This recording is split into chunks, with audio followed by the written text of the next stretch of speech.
Before we get into today's topic, which is dollar a day revisited across every single channel, I want to say a few things.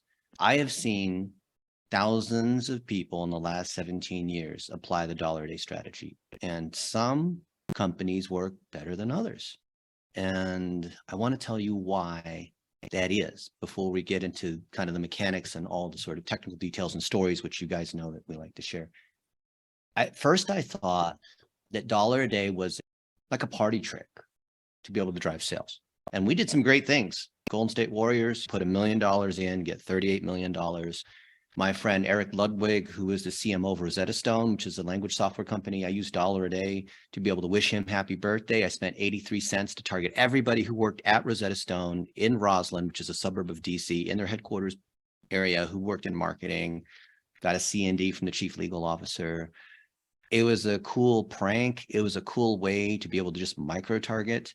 It was a cool way to drive revenue and leads because we could target people exactly who we wanted to target.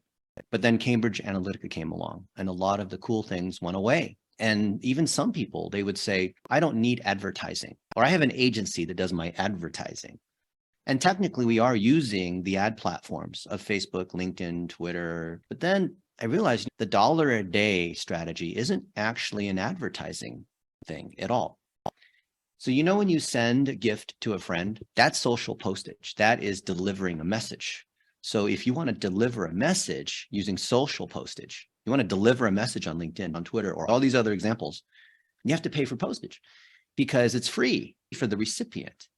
And so if what you're delivering actually is relevant and fun and interesting and educational, and you're having to pay to deliver these messages, the success that I've seen from other people that have done dollar a day is when they have sufficient authority and they have relevancy with that particular audience to be able to convince someone to buy or book a phone call or come into the store or buy whatever product or service you have. Those key ingredients have to be there. So it's an amplification system.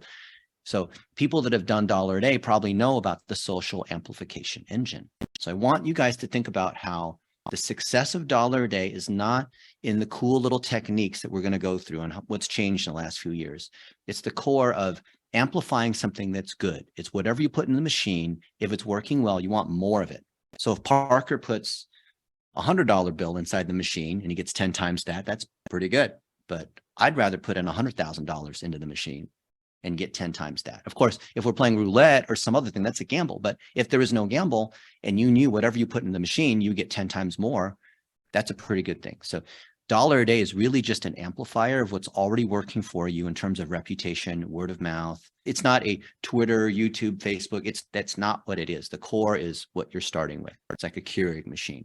Parker likes to drink coffee in the morning. You put in the K-cup pod thing, brew. But if I put in the wrong thing, it's not that I'm bad at brewing. It's I put in the wrong thing. Maybe I put in tea or put in hot chocolate, but you really just wanted black coffee. It's not about the latest changes to Quora or how LinkedIn now allows for messaging in a different way. So it's not about those kinds of things. It's about understanding if you put the right things into the machine, the actual running of the ads is trivial.